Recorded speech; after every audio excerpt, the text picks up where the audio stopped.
Hello, and welcome to My Dad Listens to This, the podcast. I'm Juliet, the daughter. And I'm Kevin, the dad. Alright, so, Dad, this podcast was your idea, correct? Yes, it was, and I wish I could remember why. I remember a few of the details. So, I already have a podcast of my own called How Have We Not Seen with my friends Nate and Mitch, where we do film reviews. And a couple of weeks into recording that podcast, Dad and Mom and I went out for dinner one night, and Dad said, "Hey, I have this idea where we review some of my favorite rock albums, and we talk about them to get the perspective of people who knew this music when it first came out, and the perspective of someone who has never listened to it or doesn't really appreciate it as much as someone from my generation would." Okay, that makes sense. I think from my point of view, I guess my music would be known as dad rock, which I actually had to look up on Bing, so I don't know if that counts or not. Not even Google, Bing. He looked up on Bing. Yes, that's what they had available at work, which I did on my own time, I think. Okay, basically it said that general definition was music from a prior generation that no self-respecting teen would be caught dead listening to. Ooh, so I have to ouch. ask you, do you have any self-respect left? I like to think that I do. I think that definition is a bit unfair because I would say that's probably hurtful to the listeners of Dad Rock. You must have felt really offended when you looked up that definition. Well, the thing is, I tried applying it to my generation because my dad really didn't listen to a lot of music. It was more my mom, so I think I was exposed to mom rock, if there's such a thing. But in my house, it was more like mom easy listening. Yeah, because Nana listens to Tom Jones and Neil Diamond and people like that. I have both in my music collection, along with Herb Alpert and Glenn Campbell. And I don't know if this was just Stockholm Syndrome, where I was just identifying with my tormentors, or if it was just, hey, this stuff is actually pretty good, or maybe it just brings back childhood memories. Let's hope it's the second and third in case Nana ever listens to this at some point. Okay, so for our first album, we went with the most obvious band in the world, which is the Beatles. And before I tell you what the album is, I just wanted to give you some statistics just to hopefully appreciate what these four guys did. First, their recording career was 7 years, 1963 to 1970, and in that time, they recorded and released 13 albums. Oh, wow, in 7 years? Which is just unheard of. Wow. Also at the time, when they started in 1963, Ringo and John were the oldest members at 23 years old. George was the youngest at 20. So in 1970, 7 years later, Ringo and John were only 30 years old, and George was 27. Paul fell in between there, probably 20 to 29. Yeah. And that is just phenomenal, all that they accomplished in their 20s. Do you think it has to do with, if the Beatles happened later in their lifetime when they were maybe 30 to 40 years old, they wouldn't have had the track record that they had? Probably not. I think in the 20s it was probably more energy and more, hey, we can do this, we can do that, let's try this, let's throw it against the wall and see what sticks. And they were on top of the world at that point. I mean, they could pretty much do whatever they wanted to do as well, considering their popularity. I mean, within a certain point, you know what I mean? Because they still had to sell enough records in order to make money, you know? Yeah. And I think I've seen this, I think you showed me a meme where people get dismissive of them as a boy band. I hate that.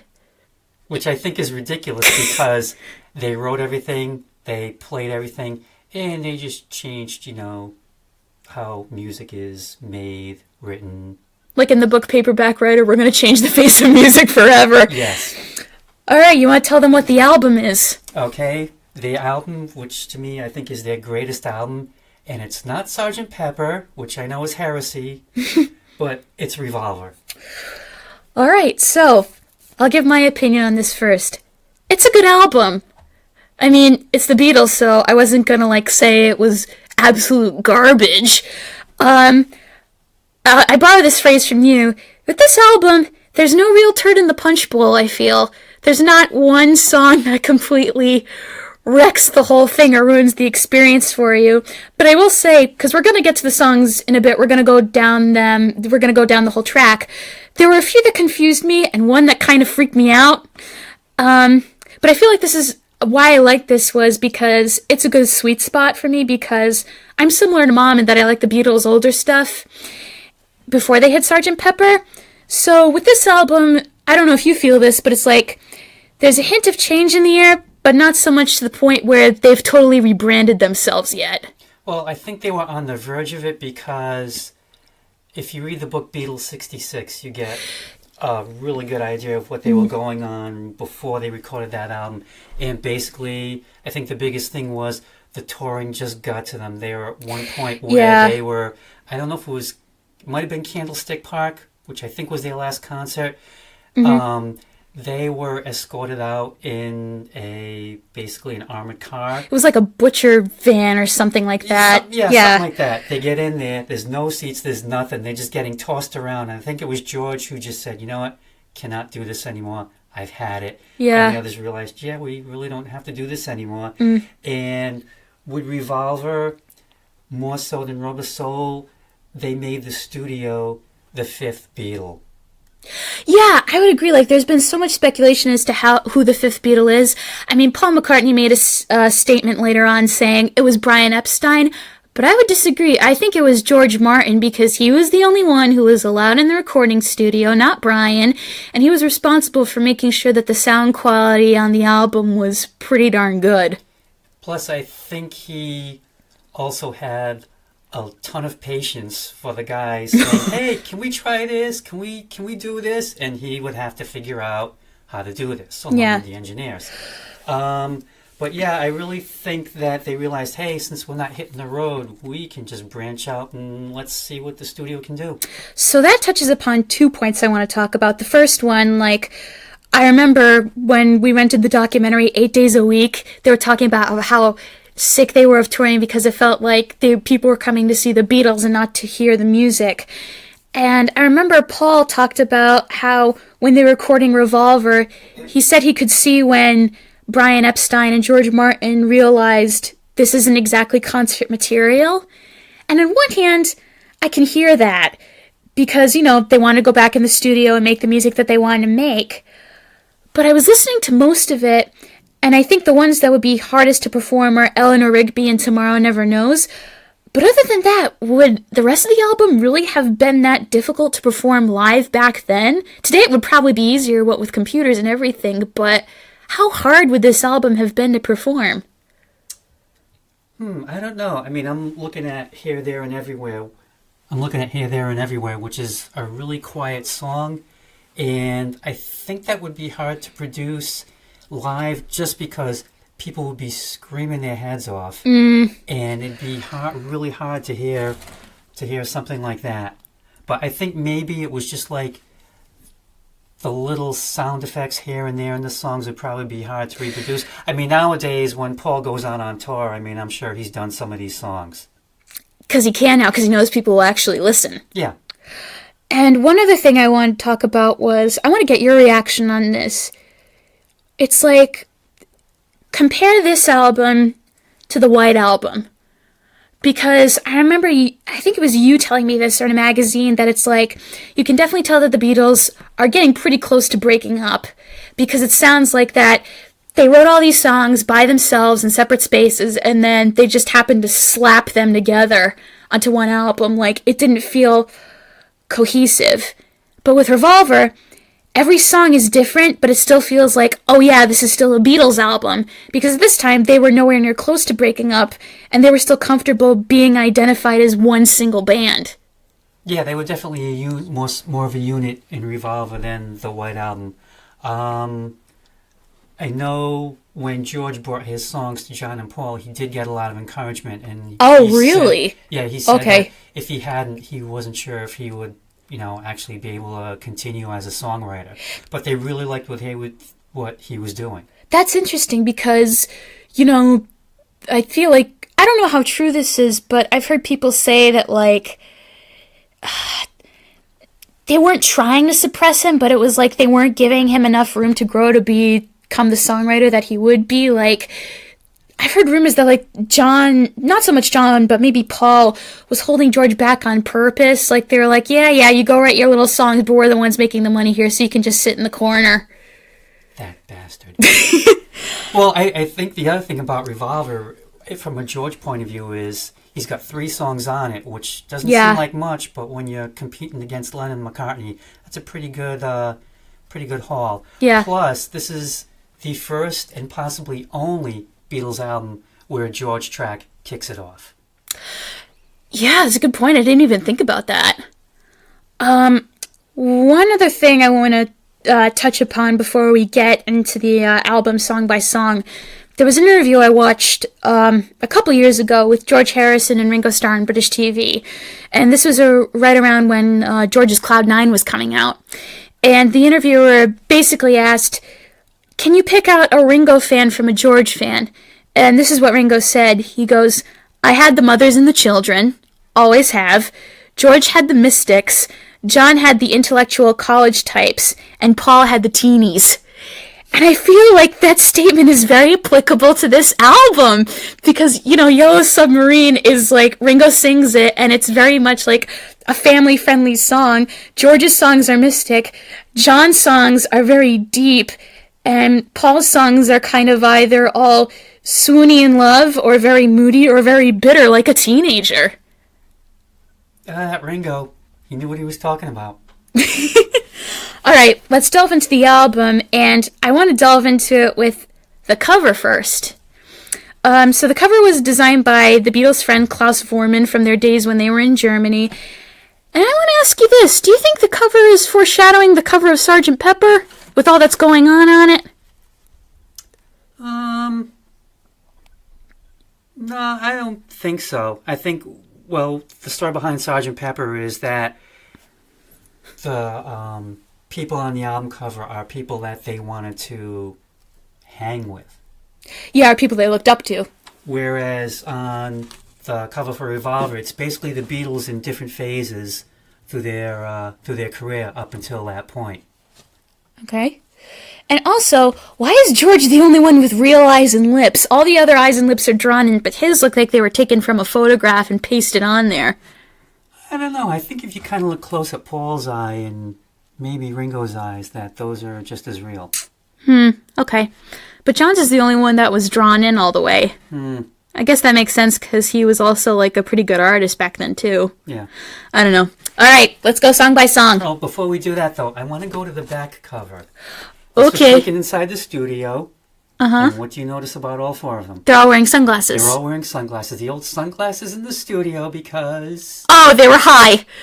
As a kite. That was a rumor I heard disputed by Lennon. Maybe he was just trying to cover everyone else's butts, but he was like, if they were drugged, they tried not to let it interfere with the quality of their work. Like, they always tried to keep it a little bit under control because they knew, okay, we have an album we gotta get out. Let's buckle down and get to work. That's very responsible. Yeah. But Ringo just looks like he's having the time of his life. Like, he's just super chilled out and smiling. Yeah. Life is good for him. Life is very good. All right, let's get to the songs. All right, first one, Taxman.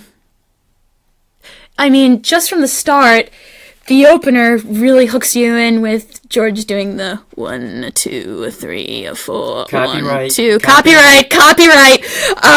Yeah, but it really hooks you with the introduction. And okay, what I want to ask you is it George playing the guitar solo, or is that Paul? That is a very good question, and I wish I had an answer, which I'm sure probably the people out there know better than I do. Yeah. Because the thing is, even with all the remasters and reissues, they still don't tell you who was doing what, who the guests were, and that sort of thing. I suppose unless you buy like the 7-disc box set of Sgt. Pepper, the Whale Album, or whatever, you'll probably get that info. I'd like to think it was George, but I've also heard the same thing that it was Paul. I've heard it split on both ends, and every time I hear it's Paul, I'm like, oh that man. bastard. Yeah, it sounds so badass. It's like, I wish George was doing it. But it's a very good opening number, and I think about the quote that Terry Gilliam said where the thing about George was like he was spiritual, but he also had this angry bitterness about life, and Taxman is very much the angry bitterness. And it said that when he was diagnosed with cancer, the first thing he did was he opened a bank account in Switzerland to avoid paying the taxman in Britain. And Terry Gilliam was like, the guy who wrote the song Taxman, even to his final hours, was determined to cheat the British taxman. Oh, yeah, because it was 1 for you, 19 for me. I mean, they were getting taxed at a 95% rate. Which is bull. Yeah. One thing about Taxman is that there have been variations of it through the years. The most obvious would be the song Start by the Jam, which was actually used in the car commercial. Ooh. And even the Bangles, they did the song called Almond Line, which has a very similar bass line to Taxman. Was this the first time that a song of this type of protesting had sort of come out? I don't think so. Like, if you mean like protest in general, I don't think so. That was more like Dylan, but Dylan was more social, whereas obviously George was more bitter, practical, businesslike. It's also interesting because it's like the names he mentions, Mr. Wilson and Mr. Heath, those, I read the, Philip Norman was it who wrote the John Lennon biography. He said that those were references to real British politicians at the time, too. Oh, yeah. Yeah. All right, want to move on to the next one? Okay. All right, the next one is Eleanor Rigby. Also known as the saddest, most depressing song in the world. And I love it, but you listen to what's going on, and it's just so sad. Like, everyone's alone. Yeah, everyone is alone, no matter what. And it's based on, there's an actual gravestone in Liverpool that says Eleanor Rigby. She's buried with her husband. I remember seeing a photo of it. And do you think with how depressing it is, it makes sense that Ray Charles kind of made like a bluesy cover of it? I really don't get the connection, but I have heard his version. I do like it a lot. I do too. I've heard Aretha's version too, which is pretty good. Ooh, I didn't know she did it. Yep. I'll listen to that later.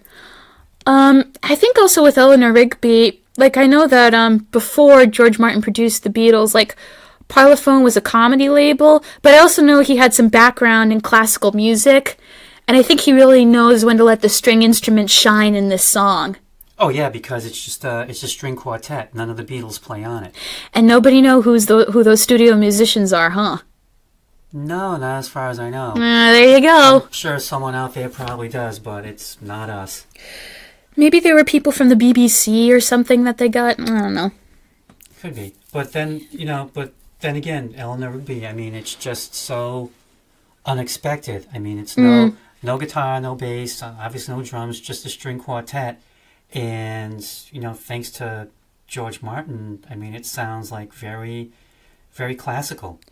I also wonder how, because these are rock and roll guys, so I always wondered how Paul McCartney probably has no experience writing orchestrations at all, so I'm wondering how he conveyed to the string quartet, this is what I want it to sound like, or maybe that's where Martin stepped in to help him out. Yeah, probably, I'm sure Paul probably had to, hum stuff. He has done stuff, I think in the late 90s, early 2000s, he did, Liverpool Oratorio, and I know that he worked with, I think it was Carl Davis as a conductor, I believe. I'm not too sure.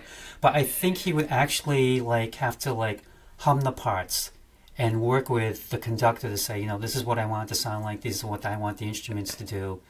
Not the easiest thing in the world, I guess, to convey, that way. And I remember, a few years ago, he composed a ballet for the New York City Ballet to do. So, I don't know, maybe he learned something in the intervening years. All right. I'm Only Sleeping. Let me just say, as a college kid, this song is very relatable. It's like, the world's going by, but don't worry about me. I'm just in bed. I don't want to get up. Well, I mean, John wrote that because he was a guy who loved to sleep, and, he kind of did, I guess, the sequel, I'm So Tired, on the White Album. But yeah, this was just about how much he loved to sleep. Leave me alone. I'm just sleeping here. Yeah. Yeah, maybe I'll, crank out a hit here and there, but... I wonder if this is a song that was previously had been analyzed to death as what the deeper meaning possibly could be. And it's nope, just tired. Yes, the deeper meaning is he wanted a deep sleep. Yep. And we have the backwards guitars going on during the during the solo. And the way he does, like, the slur with, like, the sleeping when he goes down the eval, it sounds like he's about to doze right off. That was the intent, yeah. Yeah. All right. Love to You. No, Love You Too. Love You Too. Sorry about that. Love You Too. Here's what I want to ask you. Do you feel like this is kind of like a precursor of Within You, Without You? Because I was getting some serious Within You, Without You vibes while I was listening to this song. Yeah, I could see that. Mm-hmm. See, the thing with George's sitar playing is, like, I know also the Rolling Stones were also getting into it too, and I'm not sure who, was doing it first. The Stones, it was more like trying to play it as a rock and roll instrument, which I guess it was Brian Jones probably playing it for something like Mother's Little Helper being the most obvious example. But I think George was a more serious student wanting to learn how to play it the correct way as opposed to, hey, let's make this a rock and roll guitar. Yeah, because, like, wasn't he really getting into Hinduism back then, too? Like, he became deeply entrenched in it. Was this, like, the beginning of him exploring that faith? Oh, easily. Okay. Yeah. And I'm sure the kids at the time who heard this must have been wondering, what the heck is this? And someone with them must have been wondering, what the heck is this? And how do I get me some? Yeah, exactly. Like, could you imagine listening to that song, like, stoned out of your mind? that must be, like, a hell of a thing.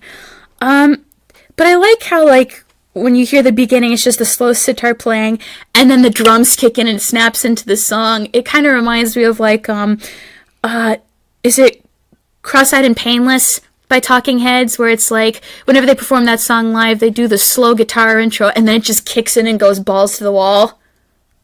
Yes. Yeah, yes, that's what that reminded me of immensely. And I think one thing that's interesting is, like, the way George sings it at the end. He's saying, I'll make love to you if you want me to. It's almost like an afterthought, like he's after bigger fish to fry spiritually. Yeah, and also, like, when he's talking about, like, the people who will screw you into the ground if they can, it was like, oh, wow. That kind of, like... those taxmen. Yeah, it took me out of the moment, but in a good way. Like, again, it's like you got the ethereal spiritual guy and the guy who's got the angry bitterness in life. Mm-hmm, mm-hmm. Here, there, and everywhere. Now, fun fact, this is also from an interview with Paul. Paul said this was the one song that John openly complimented him on. Because, like, basically, from what I heard from another interview with George Martin was, like, one of them would write a song, and then the other one would try to one-up them and outdo the other. So they would never say, hey, I like your song out loud, but I guess this was, like, the exception. Huh. Yeah. I'm assuming this is probably another Jane Asher... I was gonna bring her up! But he was also seeing someone else on the side. Ooh, my. One Maureen McGivern, who almost seemed like she should have been the one to wind up with Paul. Not Linda? Nah, not Linda. Ooh. Maybe Linda was more tractable for Paul's needs. Who knows? But anyway, yeah, basically a straight, love song. Yeah. But also, like I said, you listen to how it's played and even sung, and it's just very calm, very quiet. Yeah, and I love the background harmonies that John and George are doing in the background. Like, I can't pick out who's doing which one, but it blends together really well. And it's funny that you bring up Jane Asher, because I was going to ask you, do you think that all of his songs, with the exception of Eleanor Rigby, are not so subtly calling Jane Asher out? Like, when we get to For No One, I want to talk about that, but do you think he's, like, calling out his relationship with her in this album? Well, yeah, and he's done that before. I mean, even something like We Can Work It Out. I mean, that was a big call out. Can you imagine how she must have felt hearing that on the radio? Like, oh, you son of a...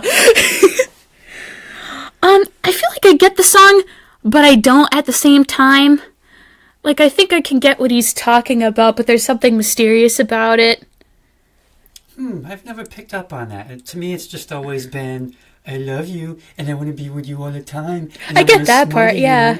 Not that I'm really needy, but maybe you should be with me all the time. It's not every breath you take, every move you make. It's not, like, going into that end of the spectrum with, like, attachment. It just hit me that maybe that's what he wanted with Jane, but John was the one who went out and did it with Yoko. Ooh, burn! She was everywhere. She was even in the studio, for God's sake. Oh, we're going to talk about Yoko in a minute when we get to some songs specifically. Alright, Yellow Submarine. I remember when you told me that Ringo didn't write this, I was very disappointed. I was so bummed out.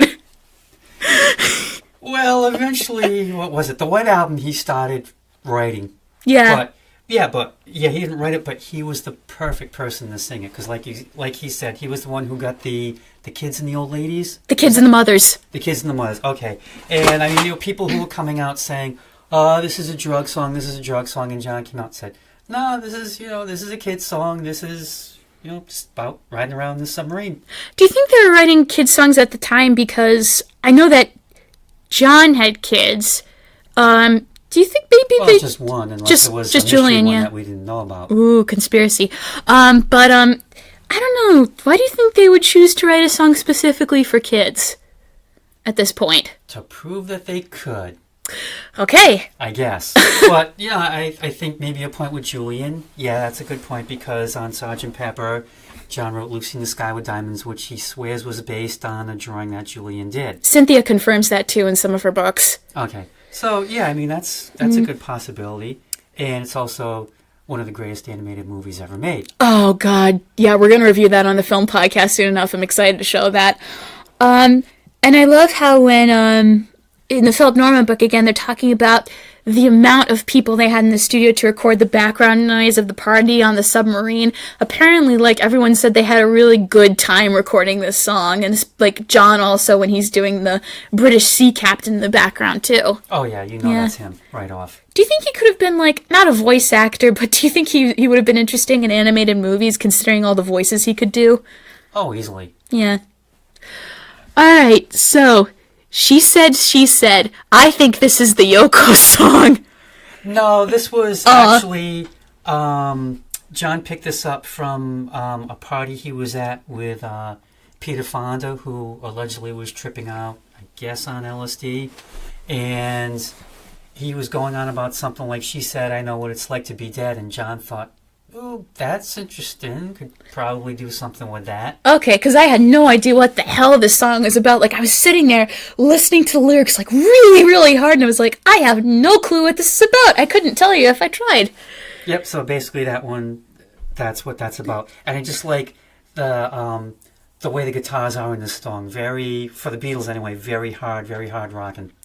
Do you remember when you first listened to this? Were you confused when you heard this song too? What the hell's this? Oh, easily, yeah.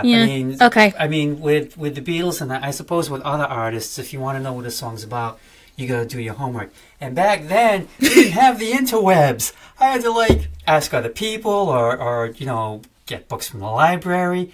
Library is a place that has books. Mm-hmm. And yeah, you had to do a little more digging. A little bit of a segue here, but I remember I was watching a documentary over at Dean's house, and there was, not a documentary, it was a film play with John Leguizamo. I probably butchered his last name, but he was talking about how when he was a kid, if you wanted to record a song, you had to go up to the radio with a tape recorder, and the inevitable thing that happened was the DJ would talk over the beginning and you get pissed off. You ever had that happen to you? Oh, yeah, my teen years. What lot. What were you recording? Well, whatever song I liked at the time, just a lot of songs, just trying to get them off the radio, and you're sitting there thinking, shut up, guy, shut up, I want to hear the song. Then they'd shut up and half the song was over. Do you still have some of those tapes? Oh, no, I do not. Lost to time. Yep. Yeah. I forgot what I was going to say. That's okay. That happened a lot in this podcast, being like the old guy. It's okay, Dad. It's okay. Thank you. All right, so Good Day Sunshine. All right, I'm not going to lie. Sometimes when I hear this song on Spotify, I skip over it. I loved this song years ago, but now it's I hear it and I'm like, all right, pass. It's a good song, but it's I don't know. Sometimes I just don't want to hear it. It's okay. It's overly cheerful Paul. Yeah. Every time I do hear this song, though, the first thing it reminds me of is my friend Judy would get Good Day Sunshine mixed up with Good Vibrations by the Beach Boys. Because I'm assuming just because the word good was in both the titles. Yeah. So I had made her a mixtape once, and I put both of those songs on it, one right after the other, so she would be able to tell the difference, which she was most appreciative of. But yeah, this is definitely happy, cheerful Paul with la la la la la la la la. The most memorable part is the piano lick, the do do do do do do do, which going up and down. pretty close to, I want to say, almost like music hall music, which he started getting more into that. Like, if you go into, like, the White Album with Honey Pie, that gets borderline music hall-y, and he starts singing, I like this kind of music. I'm like, yeah, Paul, shut up. Honey Pie also just sounds like a bad title. I'm sorry, but of like honey pie, oh, that's gonna be like eating too much dessert. Yeah. Oof. Alright, and your bird can sing. Now, I have an interesting note about this. But before that, I remember I first heard this song, I heard this, and then I heard Norwegian Wood at about the exact same time, and I preferred this one right away just because the opening guitar lick, it hooks you instantly. And I thought of something interesting. The first time I heard this song, and the more and more I listened to it, the bird that John mentions, for me, that's a cell phone. They didn't have cell phones back in 1966. I'm just saying. No, I know, but for me, listening to that now, it's like, for me, hearing the song now, this could easily be about, like, this girl has a boyfriend and she never pays attention to him because she's too damn busy on her phone all the damn time. And the guy's just like, I'm here, look up. Can you see it?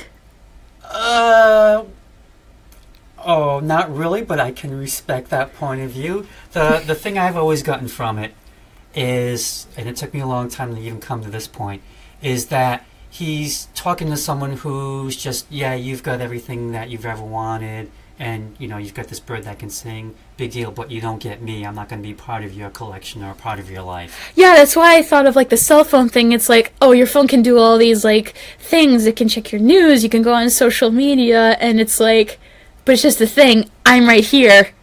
So what you're saying, basically, is that John Lennon had time travel before anyone else did.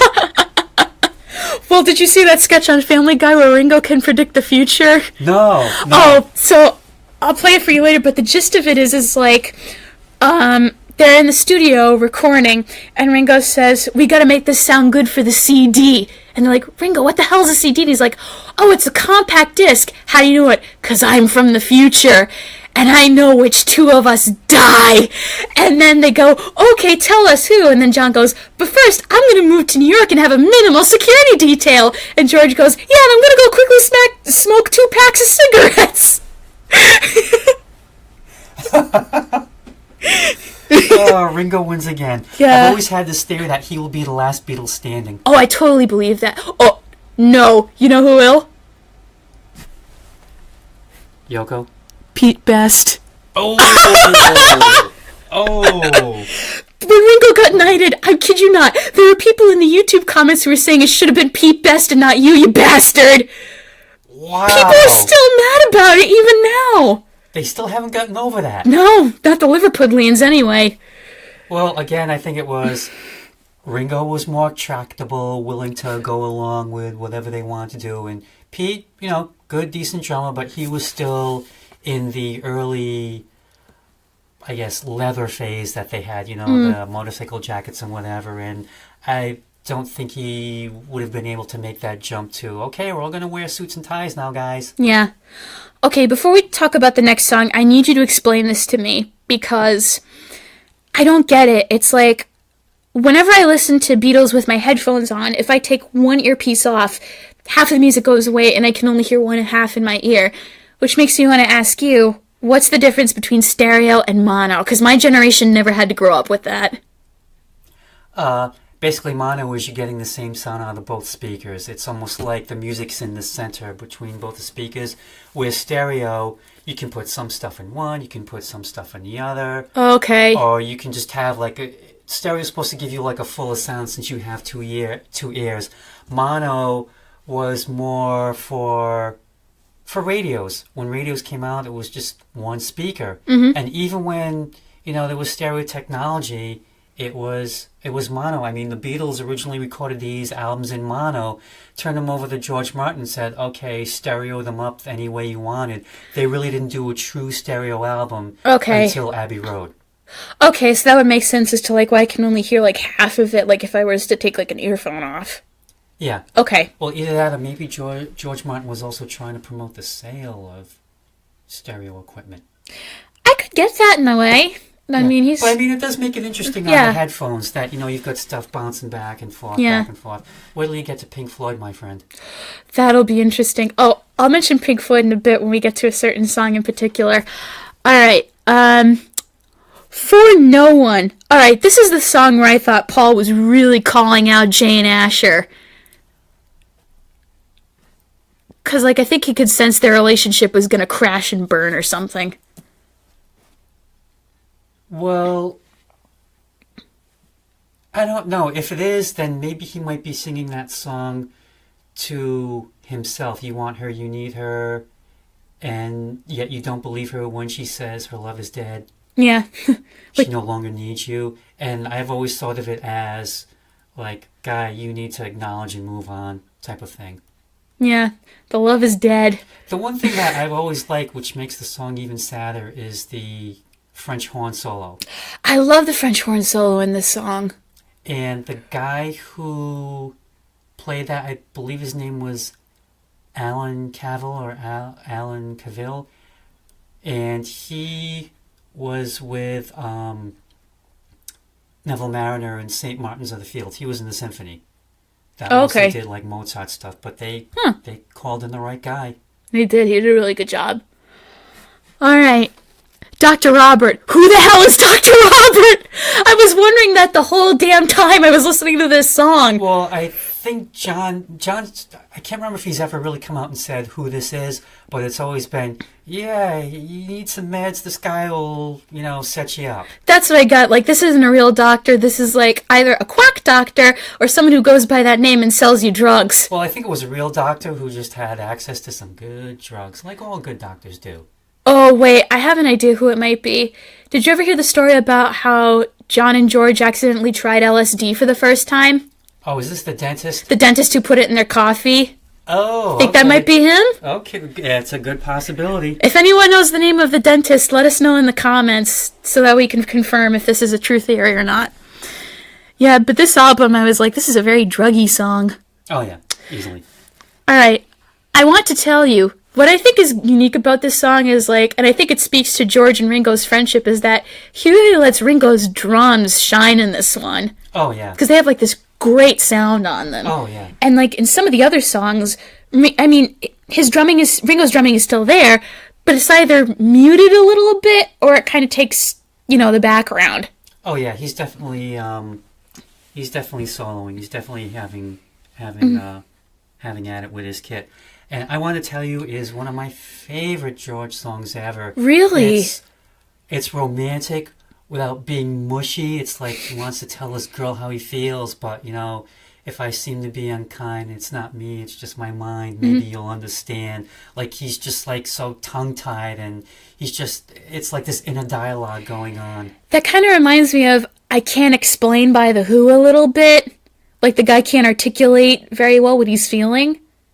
Yeah, but that is more, I think with The Who, that's more of just a teenager trying to express their thoughts in general, as opposed to George just trying to get up the nerve to talk to this woman, whoever she may be. Pattie Boyd, possibly. They were married, though, by this time. Oh, okay. Yeah, because they, And she's probably wondering, well, who are you writing about, George? Probably Maureen.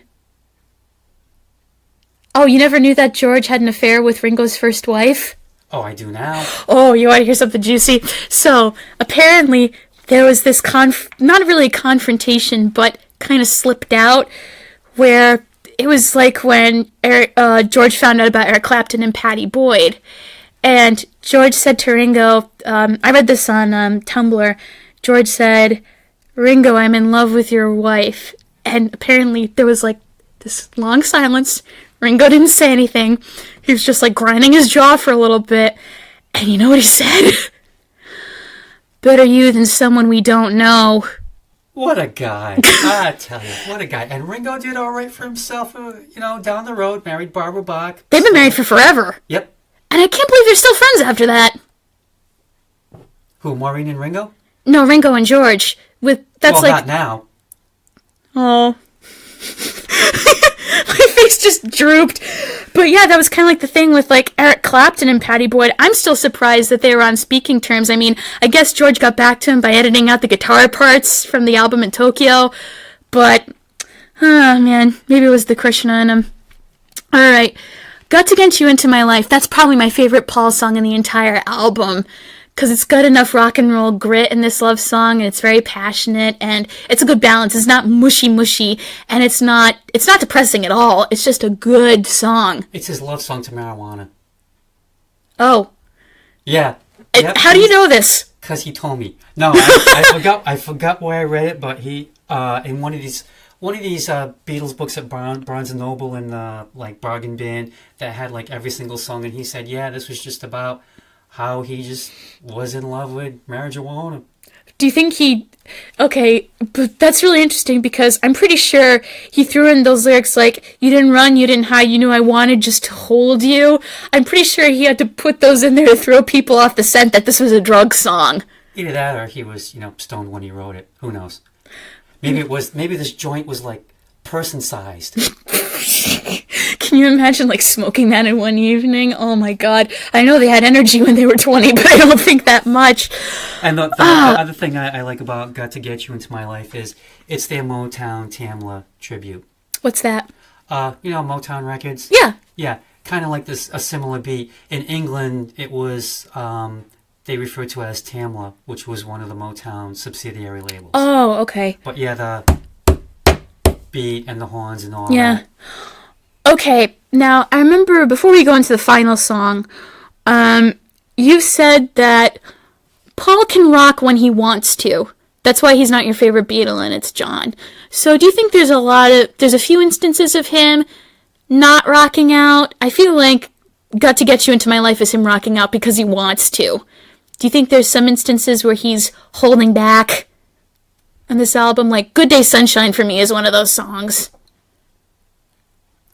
I suppose. I mean, I don't know if I'd call Got to Get You Into My Life rocking out. Maybe for Paul it is.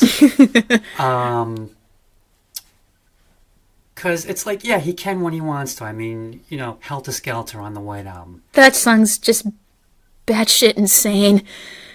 Oh my God. I don't know what to think of Helter Skelter. It's just he's screaming at the top of his lungs. I'm like, dude, calm down before you hurt yourself.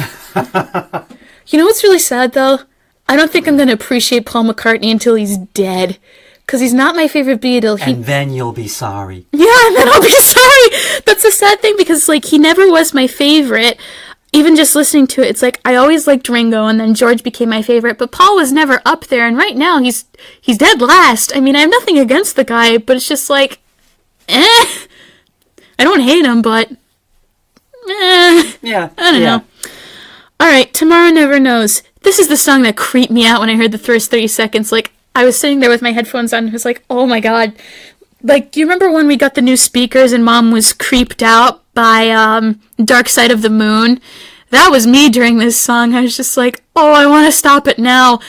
But I didn't. And I feel like this might be like a Yoko song, like a Yoko influence. No, actually this was influenced by the Tibetan Book of the Dead, which John was reading, and he kind of wanted to communicate, I guess, that experience with like all the the drone that comes in. Oh, the drones! That's what freaked me out. Yeah, and then you got all the backwoods tapes. You got Ringo almost like front and center with his drums and his fills, which are just so great. But yeah, it's just definitely John wigging out. And again, this is another song where I had no idea what the hell was going on. Like, did you not understand the song either when you first heard it? Were you weirded out too? Yeah, it was one of those things where, I had to do some homework. And that reminds me, the one source that I got a lot of information from was back in the 80s, maybe about 84 or 85. There was this radio program called The Beatles, The Days in Their Lives. And basically, they just did it like a Memorial Day weekend. They went through every single album. They did all the British versions of the albums, and they picked apart every song. They said, this is what this song is about. Okay. And yes, this is one of those things where, no, I actually had a combo cassette player radio, so I didn't have to be quiet. It was just record, and I was able to get all the Beatles songs on these really crappy cassettes until the CDs came out. Do you have those cassettes still? No, I do not, because I have all the other albums now, so you don't need them. And the thing with cassettes is, yeah, they were great at the time, but you played them so many times and they just started wearing out really, really fast. Mm. And the thing about Tomorrow Never Knows for me is it kind of reminds me of Run for Your Life at the end of Rubber Soul, because you think the album's going to end on a high note, each album, and it ends on this unusual note. Well, like with Rubber Soul, with Run for Your Life, it's I'd rather see you dead, little girl, than be with another man. Mm. Like, oh, this is pretty mean-spirited. Or like Day in the Life in Sgt. Pepper. Yeah, I suppose it was always going to be something unusual to end those albums. Okay, I want to ask you this question. So, do you know which of the songs on this album were released as singles by any chance? Oh, crap, I think it was, there was just one. It was Eleanor Rigby back with Yellow Submarine. Okay, because I wanted to ask you, I could see 6 to 7 of these songs being released as singles. So what I want to ask you is, do you think this album needs to be listened to as a whole to really appreciate it? Because that's my thing with Sgt. Pepper. There's a lot of great songs you can listen to individually, but for me, I like to listen to the full album because it's a concept album. It's designed that way, so I can get the full experience. Do you think with Revolver, people need to listen to the whole thing in order to fully appreciate it? Oh, easily. Really? I think so. Just because of just how they jump from, not from genre to genre, but I guess from style to style, where it's just, wow, this is this one band just doing all these different things. And yet it seems to be cohesive. It's not just, hey, we're making these sounds just for the hell of it. They have a purpose to get whatever message across they're trying to get. But yeah, I think it should be listened to as a whole. The only other song that was released as a single, and I think this was like 1975 or 76 for some reason, was Got to Get You Into My Life. Oh, really? Yeah. Oh. I'm not sure. I think because the Capitol put out something called the Beatles Rock and Roll Music, like some 2-record collection, I think, and they wanted to promote it somehow. Oh.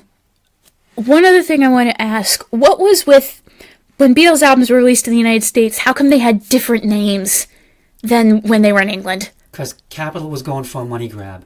They would usually take off like 2 or 3 songs, like I know for Revolver, when it was released in the U.S., back in 1966 when I was 3 years old, you do the math, it was 11 songs. They left off 3, and what Capitol would do is, with their albums, they would knock off maybe 2 or 3 songs, and then put them on a compilation, make their own album. And then make an LP? Yep, just slap it all together. The first album that they did not cut up was Sgt. Pepper, because that's for obvious reasons. And from yeah. every album forward, they left the albums alone. But what Capitol would also do is whatever singles the Beatles would have released, they would compile those together as an album as well, which I could kind of see doing.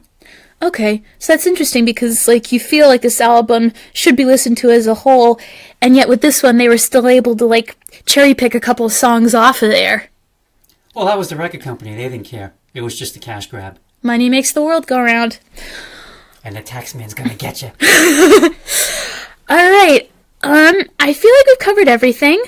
Any final thoughts that you want to add before we sign off? Yeah, the one thing I would say about Revolver to me is the reason that's my favorite album is because it could have come out maybe yesterday. Of course, it'd be only played on college radio, but to me, it's just timeless, where Sgt. Pepper, no disrespect to it, I can appreciate for the, the recording achievements and the whole concept album thing, but to me, that's definitely of its time. That will always be the summer of love, and to me, it just doesn't progress beyond that, where Revolver to me will just always be, it'll just always be timeless. Okay. I would say this is not my favorite Beatles album. Well, you have problems. But I prefer it to Rubber Soul.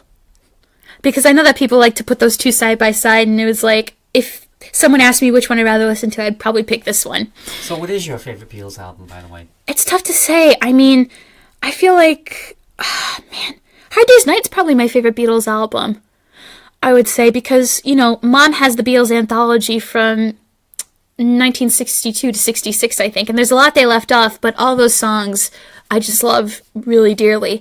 And I have it on our computer if you need it. I know, I have some of it on my Spotify. Legally. Legally, yes, legally. We buy our music fair and square.